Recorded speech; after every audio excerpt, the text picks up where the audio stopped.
ใจก็เดินหนีไปไกลผู้คนที่วุ่นวายหากเหนื่อยกายก็ลองพักลงตรงที่ใจมันผ่อนคลายหากวันนี้ชีวิตที่ฝันมันยังไม่เป็นดังใจไม่เป็นไรค่อยเริ่มกันใหม่พรุ่งนี้ออกเดินทางไปบนถนนหาตัวตนที่เรามีว่าวันนี้ชีวิตที่ดีมันมีความสุขอยู่จริงไหม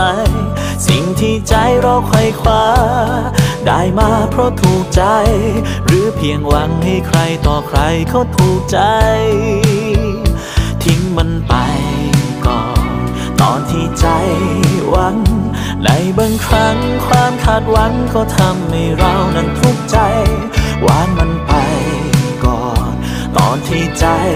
ทุกข์สุขที่แท้อาจไม่มีแม้สิ่งใด